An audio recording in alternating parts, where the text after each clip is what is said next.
Good morning, everyone. Morning. The broadcast of the regular meeting of the Budget Committee will now begin.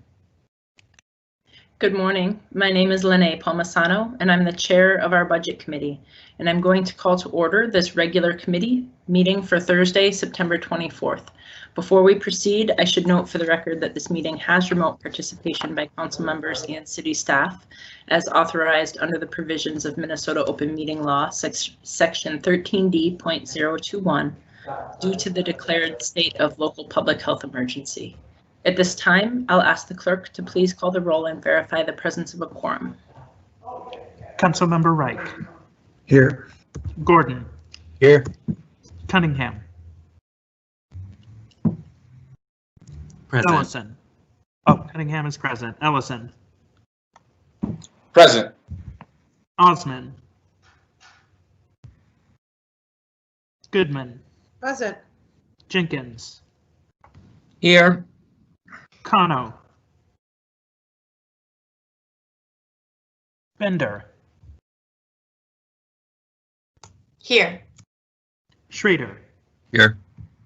Johnson.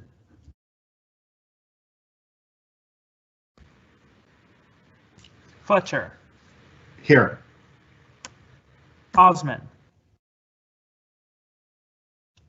Kano. Johnson. Chair Palmisano. Present. There are 10 members present.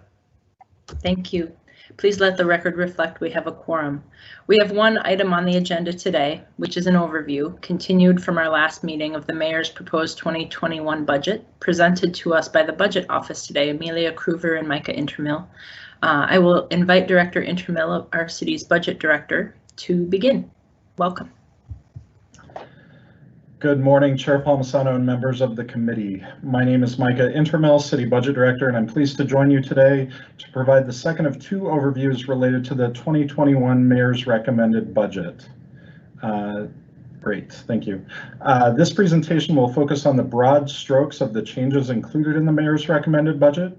Department heads will be joining you over the month of October and into early November to provide details of the service level impacts of the changes I will be describing. Most sections of the comprehensive budget book were posted online on Tuesday afternoon. My team is working hard to compile the final details and post those yet this week. For those interested in accessing the details, they can be found at budget.minneapolismn.gov. Of note, as the chair indicated, I'm joined today by our Manager of Budget Analysis and Information, Amelia Kruver, to help provide answers on any deep or detailed questions you might have about the numbers. Amelia is coming up on her anniversary here with the city and has been invaluable to all of our many budget efforts this year. As always, we will be happy to take questions at any time during the presentation. Could we have the next slide, please? So you saw this slide last week when I presented you with the first overview of this recommended budget. As a reminder, when considering the current estimated non-property tax revenues and the taxes collected under a 5.75% increase to the property tax levy, revenues fall short of current service level expenses and transfers out of the general fund by roughly $26 to $27 million. It is worth noting that the Board of Estimate and Taxation voted last night to adopt a 5.75% increase to the 2020 property tax levy as the maximum amount that may be levied for 2021. As I mentioned last week, the mayor is recommending both the cuts necessary to balance the budget and new expenditures he sees necessary to address many of the policy challenges facing our city. Next slide, please. Each department is seeing cuts to their current service level or base budget under the mayor's proposal. Those cuts come across all three segments of the base that I described in detail last week: personnel expense, allocation or internal services expense, and non-personnel expense. Cuts to personnel represent 2/3 of all cuts contained in this proposal, and personnel cuts come in two forms. The first is in the form of a proposed continued hiring freeze for most currently vacant positions through 2021 Just as with the 2020 hiring freeze, these positions are not being eliminated from the approved rosters for departments, meaning they will be considered part of the current service level when we get to starting the 2022 budget process in just a few short months.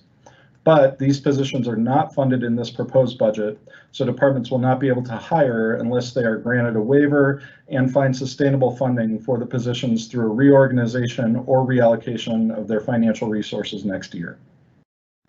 The second cut to personnel comes in the form of position eliminations. If the mayor were here with us today, I'm sure he would emphasize that he endeavored to keep the number of layoffs included in this budget proposal as low as possible. Ultimately, there are 19 layoffs included in this recommended budget. Funding is not included for those positions in 2021, nor will those positions be considered part of the approved roster for 2022. With respect to allocation budgets, because all departments, including internal service departments, are seeing cuts, the cost of internal services is going down, so the resources needed to pay those internal bills are less. Allocation budget cuts represent meaningful savings at roughly 12% of the total reductions in this proposal. It is particularly important to capture those savings in the general fund as it reduces pressure on the property tax levy. In the special revenue and enterprise funds, these cost reductions only help to shore up reserves for future years. Finally, with respect to non-personnel budgets, there are cuts to both programming dollars and discretionary spending.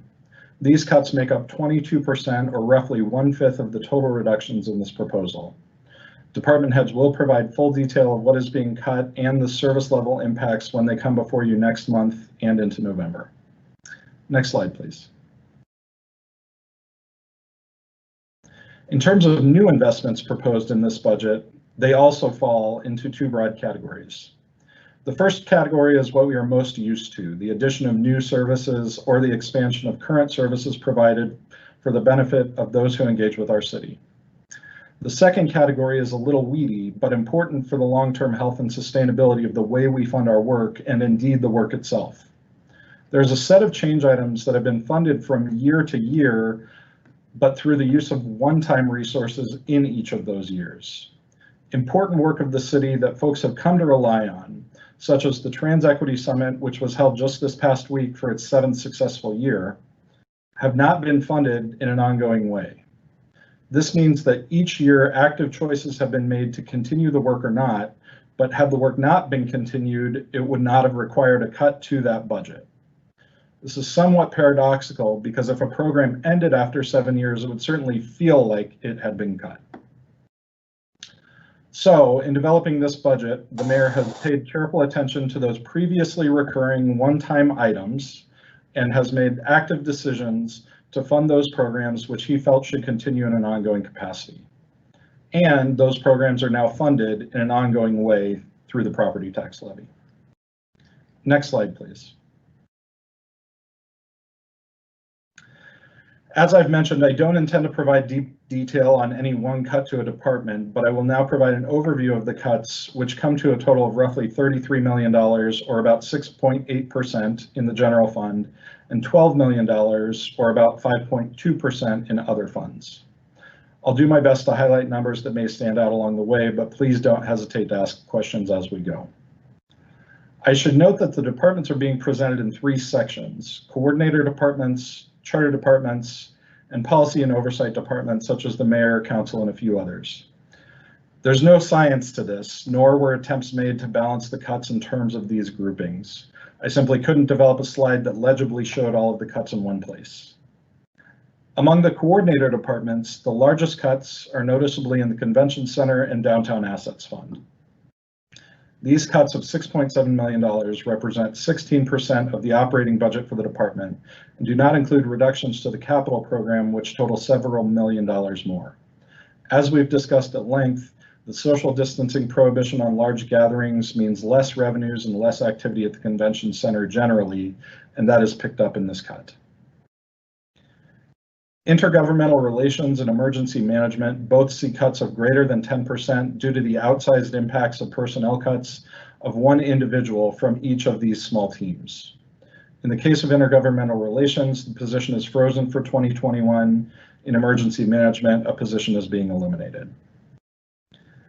Human Resources is also eliminating positions related to face-to-face services, which are not being provided in the current COVID environment, and they are holding vacancies. These were ways to save monies with minimal impacts to services currently being provided by the department. On the other end, those departments seeing lower reductions, decisions were made to minimize cuts to 311 and 911 in order to maintain staffing in those important call centers to the greatest degree possible. Particularly with respect to 911, which maintains minimum staffing levels in a 24/7 environment, any cuts to staffing levels would have resulted in additional overtime costs, so a decision was made to maintain current staffing for the dispatchers. Finance and Property Services sees only a 3.1% cut. However, two factors are at play. First, a significant portion of the department's budget relates to mandatory expenses related to operating city facilities, or it's devoted to mandatory expenses such as annual audits or paying for enterprise software such as the system we use to develop the city's budget. Director, just a quick question from Councilmember Fletcher. I believe it was during the 911 part of your comments. Councilmember? Thank you, Chair Palmisano. I'm actually just looking for a quick clarification on what I think is an error on the table. The column says current service level in thousands, which would mean the city coordinator's budget is $7.6 billion. And I just want to get clarification about what the city coordinator's general budget actually is. Yes, that it is not. Yeah, go ahead. Madam Chair and Council Member, thank you for highlighting that. Your assumption is absolutely correct. That should be 7.697 million, not 7.697 billion. My apologies. And thank you again. So again, getting back to the Finance and Property Services Department. So a number of expenditures are mandatory, which makes cutting hard. But in addition to that, the department also found new revenues to bring to the table by way of fully charging out the cost of utility billing to the city's utility funds, and by moving to a position of no longer absorbing the fees associated with utility bills paid by credit card. So those additional revenues bring the net impact of the Finance and Property Services, net impact of changes in the Finance and Property Services Department on the property tax levy down by another couple of %. So finally, the other number that sticks out on this slide, we see the current service level budget for Neighborhood and Community Relations Department to be $140,000. NCR has been funded over the last several years through the Consolidated TIF District. As you know, that district is going away at the end of this year. However, it has generated more monies than have been pledged for various economic activities, so a balance remains available for use by the department. During last year's budget markup, we had discussed a plan to move NCR onto the general fund in 2021 and to utilize all of the remaining balance from the TIF district for neighborhoods in 21 through 2023. Given the financial position of the general fund, the mayor is proposing funding NCR this year through that excess monies in the TIF district, which would require moving the neighborhood programs onto the general fund 1 year earlier in 2023. So again, there are monies for the Neighborhood and Community Relations Department. The base budget is not being shown on the slide because it was not yet in the general fund. All of that activity will remain in the Neighborhood and Community Relations Special Revenue Fund in 2021, which is funded through the excess remaining dollars in that from the Consolidated TIF District. Next slide, please. Community planning and economic development stands out on this slide. When asked to bring creative thinking to the table, CPED answered the call. Quoting directly from the materials in the budget book, proposed reductions include the department reorganization that balances the need for cuts with the obligation to deliver on the department's core work to reduce inequities across the city. So rather than skimming from essential functions across all divisions, CPED is discontinuing a business line under the Construction Code Services Division, and that makes up a significant portion of the department's reduction. Regulatory Services shows a similar percentage cut and is similarly oriented. That department is also implementing a reorganization of its work, and in so doing, It is eliminating redundant positions in order to devote more of its resources to core inspections activity in future years.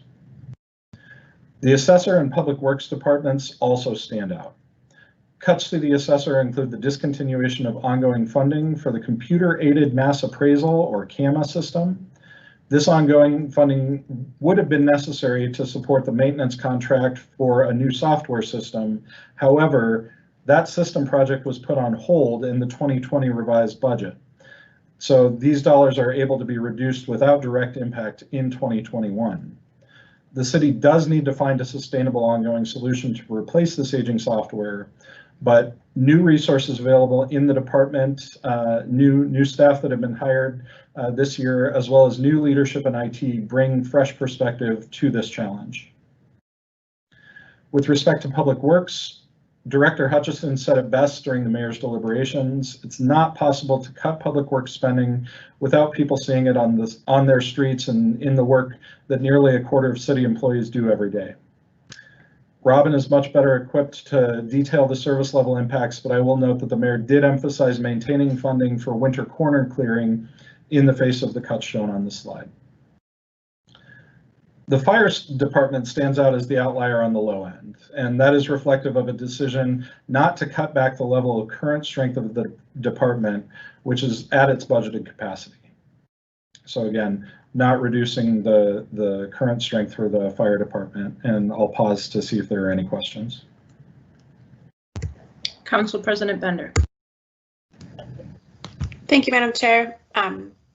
Just a quick comment. I think I mentioned this in the past and have been meaning to forward to all of you this staffing analysis that I asked for when we were looking at the coronavirus cuts that Mr. Intermill and his staff provided, which is a look back at how the departments have been staffed over time since the Great Recession to now. And it's really interesting. There are some caveats that I think we have to understand when we're looking at how the departments look today. In terms of what their work is, especially in the regulatory functions of our city. So there have been some shifts of inspectors and things in different departments that are reflected in the numbers. But I did want to note that the coordinator's office in particular has been expanded significantly, in particular since 2015. It's gone from a department of 9 staff back during the recession to 46 staff today. And I think over time, as a city enterprise, policymakers have added functions to the coordinator's office that are intended to serve the enterprise. So building out communications capacity or community engagement capacity, specific goals like sustainability or race equity. But I do think, and I think, that as we look at structures and restructuring within departments, it is worth reflecting on how that's working and if that's kind of the right way to staff some of these enterprise goals and initiatives, and it very well may be. But I wanted to remind myself to send that around to all of you. So as we're looking at some of the notable places where we've restructured, that will also help, I think, see kind of how we've staffed from a time of the last time of economic downturn through some recovery. And now I will say a lot of the departments we didn't really like staff way up in between since the last recession. So in a lot of departments, I don't know that there's a lot of wiggle room and places to cut. So I'll stop there and just send the document around. Thanks, Madam Chair. Thank you. Wait, before you continue, Councilmember Fletcher. Thank you, Chair Palmisano. I'm wondering if we can just get clarification. The percent change, is that calculated from the 2020 budget that we passed at the end of 2019 or from the revised 2020 budget that we completed over the summer? Yeah, that's an important distinction. Mr. Intermill? Absolutely, Madam Chair and Councilmember Fletcher. It is an important distinction, and somewhat ironically, I was about to address the police department and have a note about this in particular. So yes, the change that's shown on the screen is the change from current service level, not the change from the 2020 council adopted budget. And so the difference between those two, as we discussed last week, is that the current service level takes out any one-time spending and adds in the inflationary costs of personnel and internal services. So with that, I'll return to my speaking notes. Finally, I'll provide a high level detail of the cuts that are at the front of many minds in our city right now, the police department. This slide shows a reduction of $12.6 million or 6.8% from the current service level. In total, the MPD budget is $14.3 million or 7.4% lower than the 2020 adopted budget. So just exactly to your question, Councilmember Fletcher. The difference indeed lies in the fact that the 2020 adopted budget included one-time funding for MPD, which is not a part of this current service level. As has been discussed and reported on, MPD is seeing attrition of sworn staff in greater numbers this year than anyone expected when the 2020 budget was being developed a year ago. In a typical year, about 40 to 45 officers depart MPD through retirement or other separations. MPD expects to see 100 more separations than normal this year. Those separations will be offset by the successful matriculation of 3 training classes included in the 2021 budget, but they will not be offset fully. As a result, the average monthly sworn staffing in MPD is expected to be 770 officers, and that is the level of personnel the mayor is recommending funding, 118 officers less than the 2020 authorized strength of 888. These savings are partially offset by an increase in the department's overtime budget. In addition, 22 non-sworn positions are currently vacant and frozen through the next year. Next slide, please. So that brings us to our last grouping, which includes policymakers and administrative and oversight functions. The cuts to the mayor's office include the continued freeze of a senior policy aide position.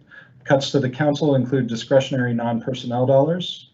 These cuts were at equal percentages prior to the inclusion of savings associated with reduced internal service charges. And I should say, and separate from that, it seems notable, given the election season we're in, to mention the mayor recommends no substantive cuts to the elections department. The $18,000 cut you see on this slide is related to internal service, the impacts of the cuts to internal service departments, excuse me. Next slide, please. So that concludes the high-level overview of the cuts included in this budget. Next, I'll describe, again at a high level, the new investments included in the mayor's proposal. Next slide, please.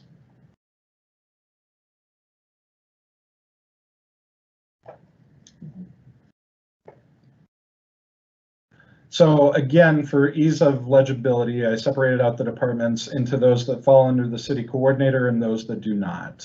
And I will go line by line on these next few slides. In 311, the mayor is recommending 3 additional FTEs to handle increased volume associated with the transition of theft report only calls from MPD to 311. In the city coordinator, the mayor is recommending an increase to energy and climate programming, specifically related to economic development through energy and climate work, and one-time funding related to racial healing and reconciliation work, both specific to the 38th and Chicago area and throughout the city. He also recommends ongoing funding for the previously one-time funded external strategic partnerships and the ongoing funding for the Trans Equity Summit that I mentioned earlier. In the communications department, the mayor recommends ongoing funding for 2 recurring change items from the past several years. The first is for programming on many of the cultural radio stations operating in the city. The second is for equipment maintenance and support for the city's broadcast operations. And in neighborhood and community relations, the mayor recommends ongoing funding for aging support services, which have been funded on a one-time basis for the last 6 years. Next slide, please. In the city attorney's office, the mayor recommends one-time funding for criminal justice reform work. In the city clerk, the mayor recommends ongoing funding for data review and redaction services that support the enterprise.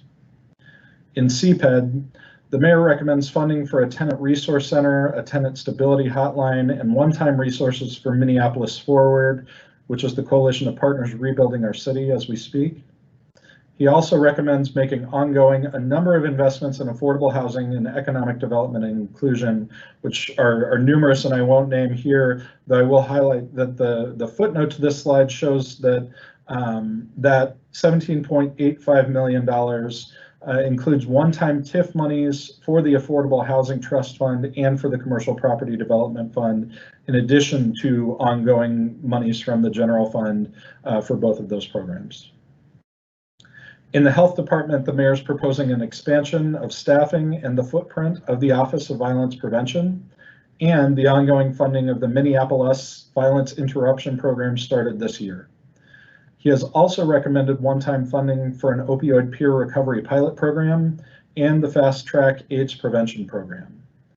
In addition, he's recommending ongoing funding for the Group Violence Intervention Southside expansion, previously funded on a one-time basis, and ongoing funding for opioid prevention and coordination. In the police department, the mayor is recommending funding for a new early intervention system, and he's recommending ongoing funding of the mental health co-responder program, which had been funded on a one-time basis in each of the past few years. Finally, in regulatory services, the mayor is recommending one-time funding of $30,000 for the Tenant Navigator program. This is a restoration of one-time programmatic dollars that were cut in the 2020 revised budget process. Next slide, please.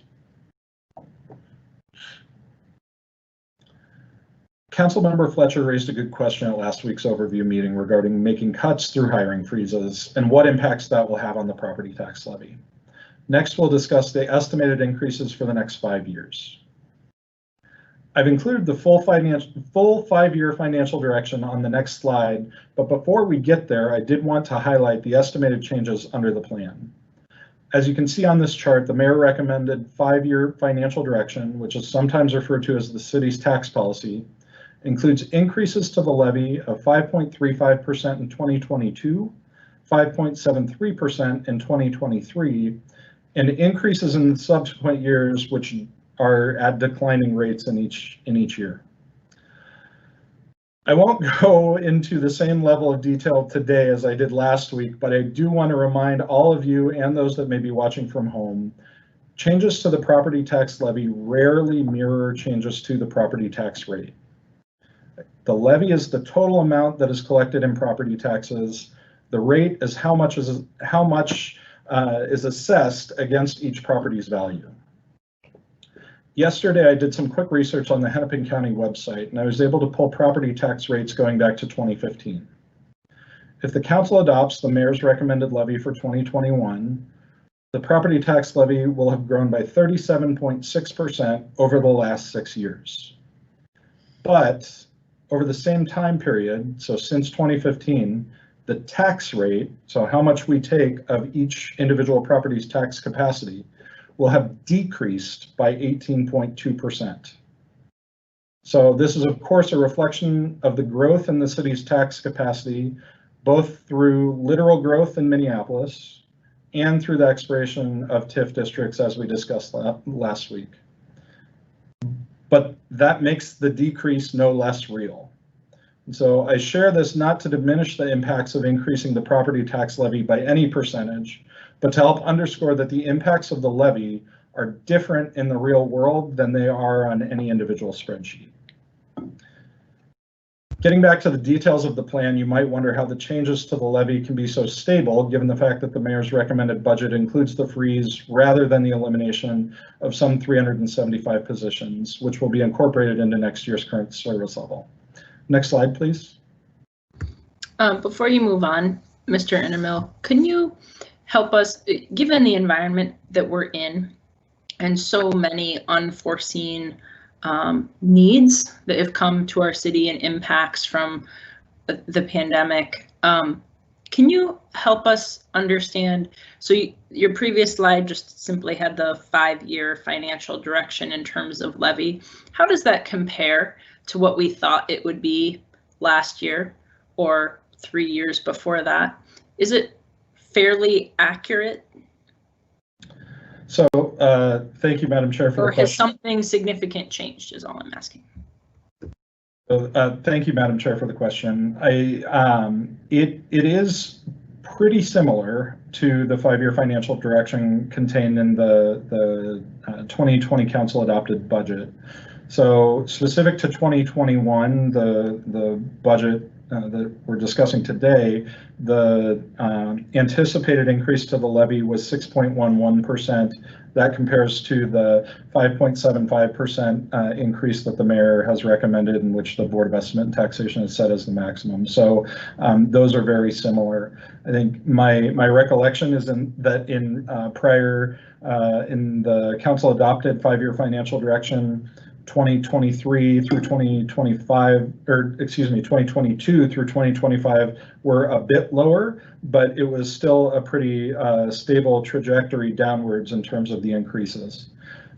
So I think that it is the changes that we have seen, particularly the reduction in the transfer into the general fund from the downtown assets fund, which I'm about to speak to, have an impact on the city's property tax levy, because there are just simply less local tax dollars to help support our general fund activity. But I think that the purpose of highlighting the 5-year financial direction and the reason that the mayor and council, this was a practice that goes back almost 20 years, the mayor and council started to develop, was just to say, rather than, and this is similar to many of the biennial budget conversations that we had last year, rather than simply looking each year one at a time, it's important for us to look around the corner, not only to help inform today's policy decisions, but also to help inform the property taxpayers of Minneapolis what the sort of general direction and intent of the policymakers is. So while the percentages may not match up entirely, I think directionally they're very well aligned. Thank you.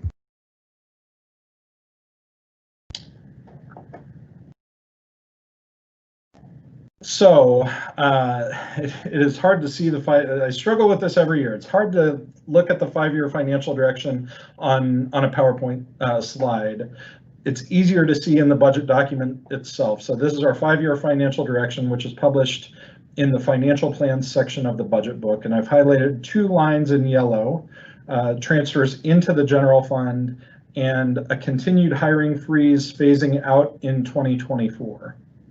So last week I mentioned that this proposal includes $22 million less in local taxes being transferred into the general fund than last year. We assume that this transfer in will phase back in over the next 3 years, returning fully in 2025. So the mayor is planning, as a result, to continue the hiring freeze partially over the next few years, and also that we won't bring all of the frozen positions back. You can see in 2024 and ongoing, there's that continued reduction of $2 million. So that represents a permanent elimination eventually of those positions. Again, the mayor has given a clear directive to department heads to reorganize in a way that helps them deliver services at similar levels with fewer resources. And this plan reflects that ongoing savings in the $2 million in the general fund through the eventual elimination of currently vacant positions. What those positions are and in which departments they reside is not known, but those details will surface themselves over the coming months as departments do the work of reorganization. Next slide, please.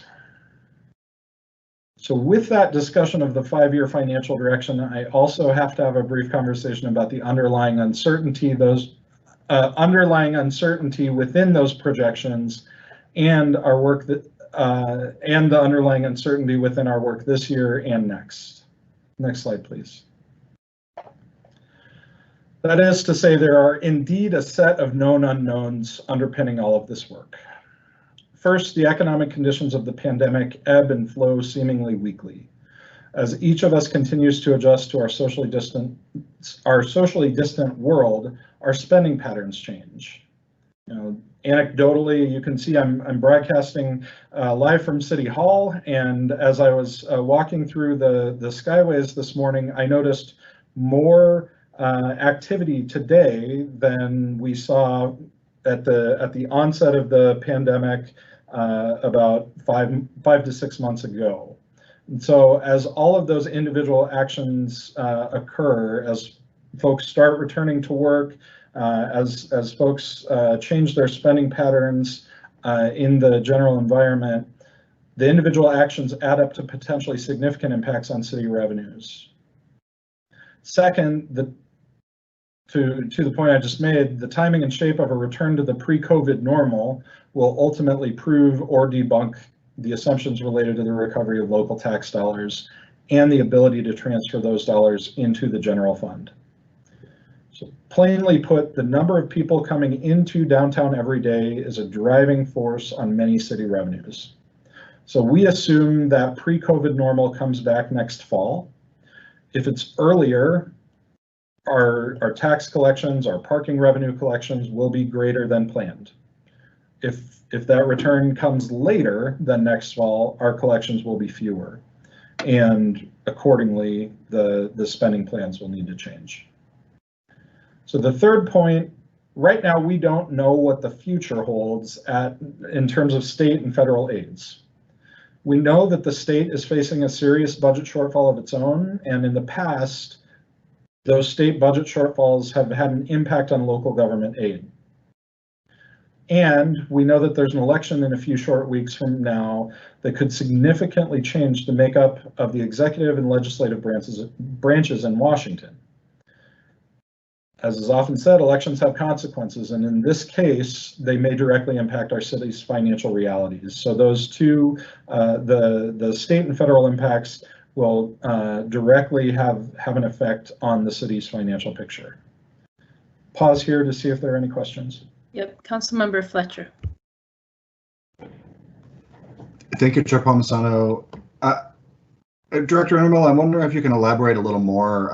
I'm a little bit concerned hearing an assumption that we'll return to pre-COVID normal by fall, because I think everybody I've talked to in hospitality industries and in the business sector expects that. So I just want to clarify what you mean, because I think people have been anticipating that it will probably take years to get back to pre-COVID normal in terms of revenue levels. Because there are businesses that have just closed and gone away and they're not coming back, and there are businesses that will take a while for events to get rescheduled and things to happen. So I'm comfortable with a set of assumptions that says, in terms of restrictions on social activities, we're sort of projecting maybe the fall as a time that we might return to normal. That feels like as good a budget guess as any. But I wonder if you could elaborate a little bit on what you're budgeting in terms of how quickly revenue actually returns and what assumptions we're making there.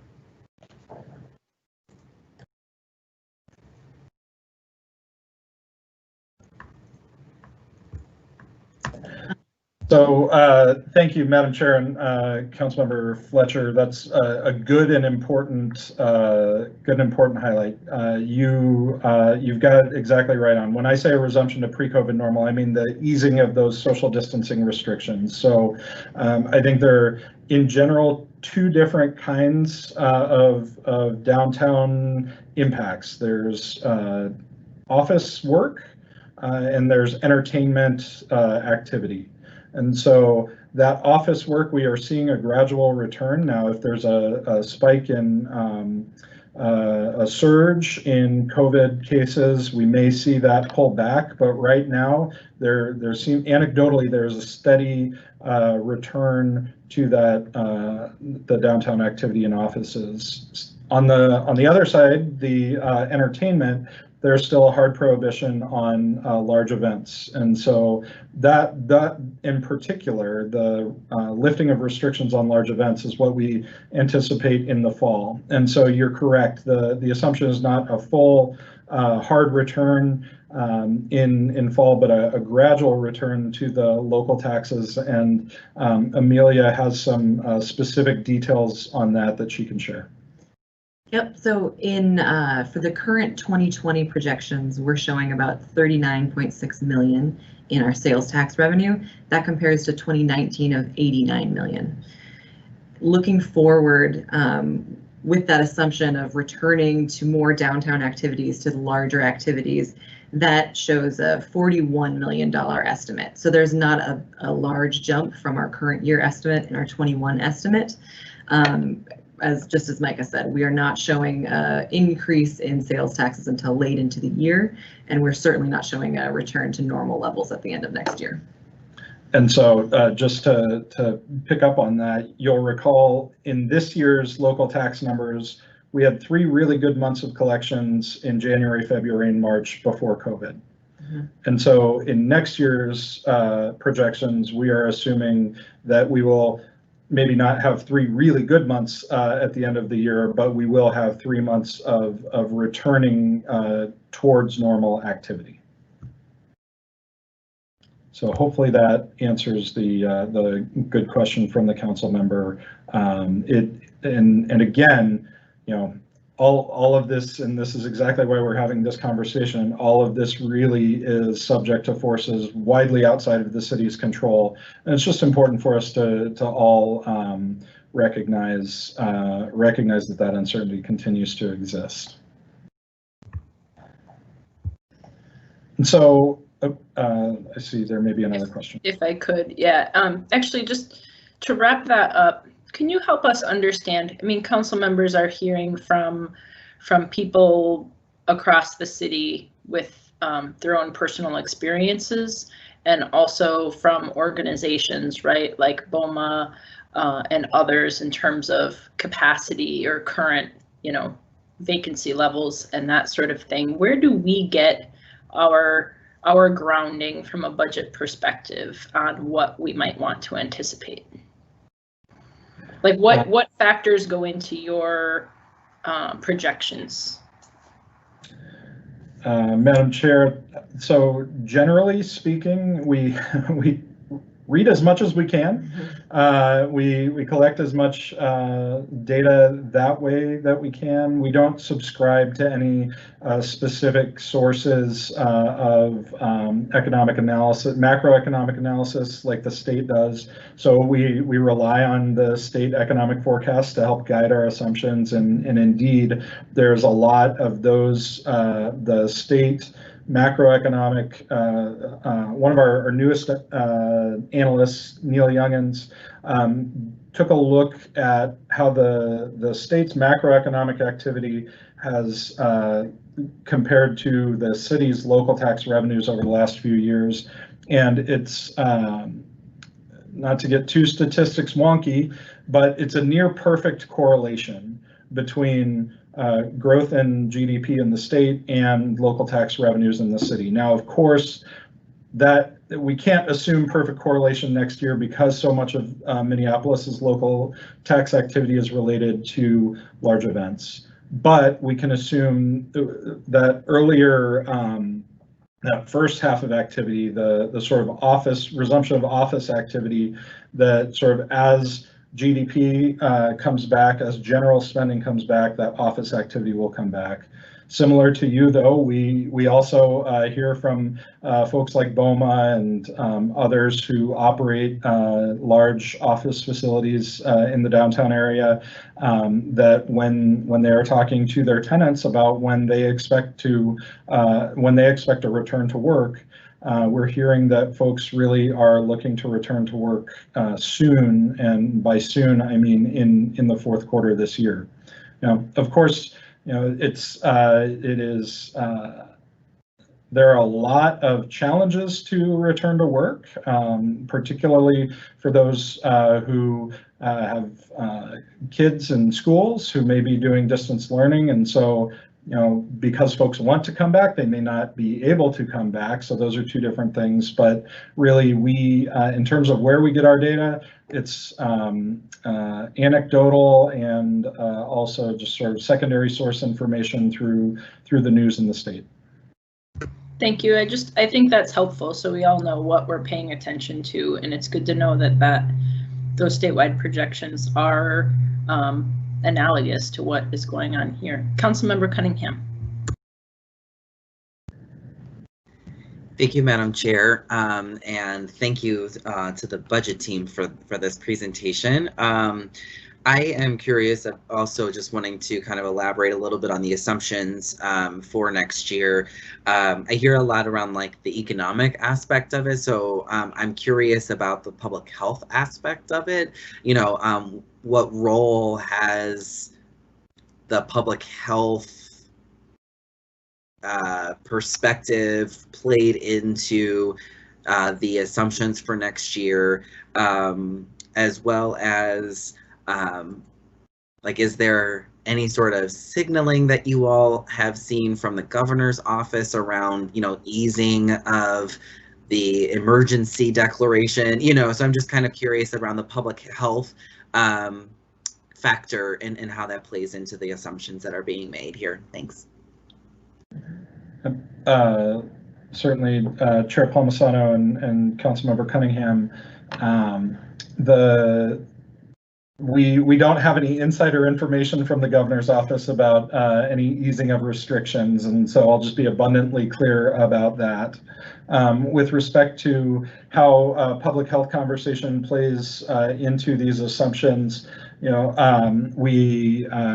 as we were developing these assumptions, we checked them closely with the mayor's policy director, Heidi Ritchie, who, as you all know, is dual-hatted in a particular way that is wildly meaningful this year, as she leads both on the budget for the mayor and on public health for the mayor. And so she is directly involved in both sets of conversations, and so she has been an integral link between the two. And so as we've been seeing the economic news and collecting economic anecdotal data, we've been checking that with her to see if it indeed is corroborated by the public health community, and it has been. And I think that's probably reflective of the good work that journalists do when they're reporting on economic impacts. I'll also say, just personally, I have reached out to some contacts in the medical community that I have who actually live in different parts of the country, and just to do some sort of third-party validation. And both of those sources came back to give the same answer of that sort of the fall resumption of or the easing of social distance restrictions in the fall.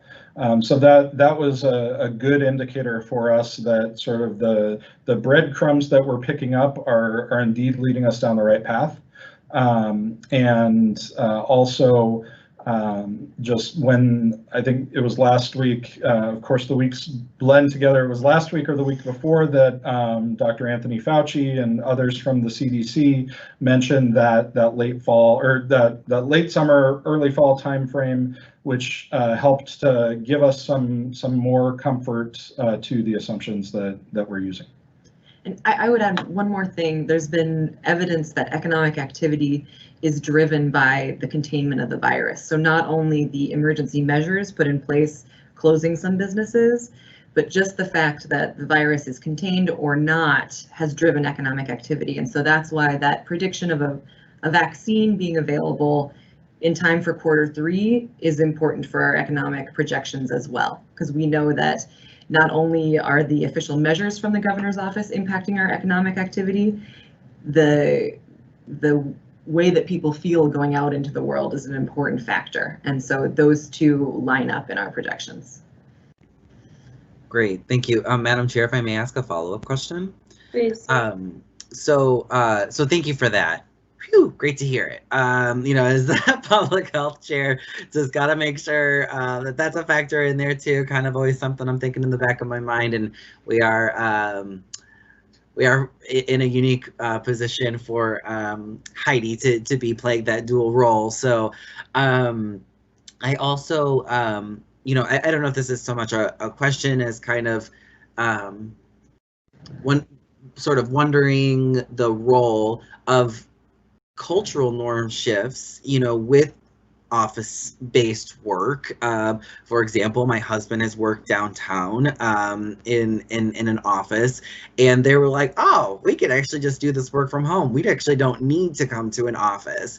And so I know that there's not a way to be able to like kind of like predict that cultural shift, but you know, I think that that's something that I have some curiosity about, you know, around these assumptions around more activity happening downtown, and also the long-term repercussions of having very large office buildings that maybe won't be used in that at that capacity again. So not really a question there, because I'm assuming that there probably isn't a quick, easy answer to it, but just kind of wanted to name how, you know, just the curiosity of how does that all fit together with those shifting norms.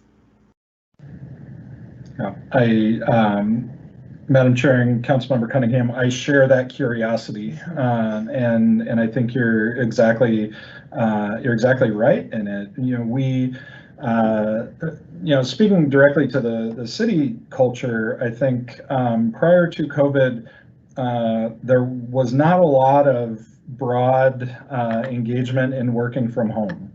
And now we have learned how to do it, and that it works pretty well for many jobs. And so you're right, that ripple, or that is multiplied many times over throughout downtown, and it will be interesting to see what the return to work looks like. You know, there are some who prognosticate that there won't be any return, that everything will continue to be remote.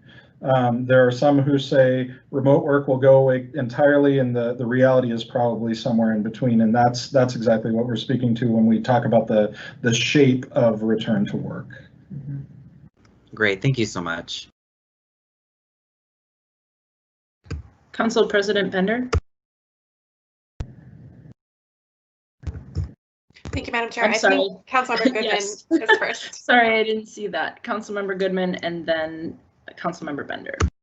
Thank you, Madam President. I appreciate the conversation about what's going to happen as it pertains to people coming back to work in neighborhoods, uptown and West Broadway and all sorts of other areas, including downtown. I feel bad saying this, but no one's going to come back to work if it's not safe. And this isn't just is it safe, does it feel safe? So there's both the perception of public safety, and then there's also the reality of public safety. And if we don't get our hands on that through multiple ways, violence interruption, violence prevention, visible public safety strategies, including police officers from various jurisdictions, if we cannot get a handle on public safety, there will be no economic development. People who have worked with me for years on economic development know that the single biggest thing you can do as it pertains to economic development is to ensure a safe environment. And I cannot stress enough that the city's job one is to make sure that everybody, and that does mean everybody, feels safe. And so we need to focus our energy on all of the different things we can do to ensure that people feel safe, or they will not come back to work. And they definitely will not come back downtown. And I felt like that needs to be said because we're talking about the budget, and our largest expenditure, one of the largest expenditures, has to do with the various public safety and violence prevention activities that we are responsible for. And so this is not just about downtown, but you can see the economic engine that downtown is. Look at this massive loss from the Downtown Assets Fund. If people don't come back downtown because they don't perceive it to be safe, our budget's going to decrease over time, not increase. That is a very worrisome trend that we need to address. Thank you. Thank you, and thank you for naming that. I guess that is a bit of another known unknown, and while it's not necessarily something for our budget office, it's something we all need to consider in the choices that we make through the rest of this budget process. Councilmember Bender. Thank you, Madam Chair. So I'm shifting gears a little bit. So I was thinking through how to kind of bridge that shift, but I do also think that the multiple crises facing our city, the health crisis, the economic crisis, the homelessness crisis, the racism as a public health emergency crisis, All of these things are really stressing our staffing structures and systems in a way that's showing, I think, some places where we need to improve. I'm really concerned that we're asking staff to coordinate crisis responses on top of their normal jobs instead of creating a crisis response staffing structure that is appropriate to each of these multiple crises. And I can tell you that I often feel like I'm serving as some kind of crisis manager for the city. And I know I would do a better job if I wasn't also serving as the Ward 10 council member and the council president with only 2 staff. So when we ask people to do much more without less work or more resources, I don't think we are really serving our community well. So when I think through, how are we doing economic recovery? And I know that the staff that are leading that work are also managing divisions, managing staff, personally managing multiple other projects. When I think through some of the work that we're asking, that our community is asking us, not necessarily council members, that the community is really demanding from us. I think we need to really look, now that we have this sort of base proposal from the mayor, that we've made some, we have a structural proposal in front of us. I think we actually do need to step back and think about each of these different crisis responses and understand if we're staffing them adequately and efficiently and serving our community well. So I know some of the restructuring, like in CPED or rec services, is getting to some of those questions. The homeless encampments is another example of where the city, county, park board, state, as a collective government partnership is not efficiently serving our community well, and it's not being staffed appropriately. And I know at the city, multiple staff have been pulled away or are working in addition to their other jobs related to encampments. Again, in a way that I don't think is serving people experiencing homelessness well, that isn't efficient, that isn't really treating our own employees with the respect that we all deserve. So I realize I've given like a soliloquy here now about this, but I guess I just want to say here that I think it's imperative that we all look more closely at this. I think Mayor Fry and his staff would agree. I think Mayor's office staff are included in that list of folks who are adding multiple new tasks to their jobs, and so we may have an opportunity in the next couple of months to think through staff assignments and staff teams, in particular related to the crisis response functions that we are all being asked to step up and step into. Thank you. I appreciate your mentioning that here, because that is another unknown, right? We don't know how many, how prolonged or how many additional crises we may have to manage going forward. And we need to take this moment, although it's a moment of budget cuts and reductions, to try and innovate and deliver things differently. I'm not seeing anyone else in queue, Director Interno. Thank you, Madam Chair. So finally, there's one piece of the mayor's recommended budget that hasn't yet received much discussion, but will soon be on the council's legislative agenda. The mayor's proposed an early retirement incentive program, and the details of that program are included in a draft POGO committee agenda as we speak. This budget does not rely on any participation in that program. So if a single individual does not elect to participate, the mayor's recommended budget is balanced. However, to the extent that folks do engage, and to the extent that the positions being vacated do not need to be immediately filled, there will be additional salary savings to be had and additional room created through which departments can accomplish their reorganizations. So I think that is an important echo to the council president's comments about thinking about making sure that we are staffed for the next decade, as opposed to being staffed reflective of the budget choices of the past several. So all of that is to say the list of things we don't know right now is longer than we typically see at this point in the year. And it's just important for me to keep reminding all of you and the public of that fact. Next slide, please.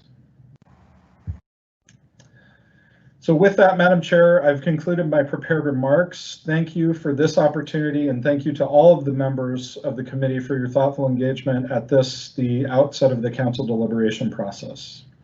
As I've mentioned, the departments will be coming before you beginning 2 weeks from today, and they will be providing greater detail on the overview I've just presented. At this time, Amelia and I are happy to stand for any additional questions that members may have.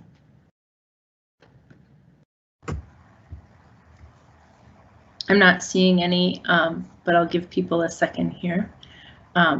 Thank you for this. For colleagues of mine who would like a briefing and have not yet received a briefing about how HR plans to offer our incentivized retirement packages to different groups in our city, you're welcome to ask for that briefing. It is planned to go to POGO next week.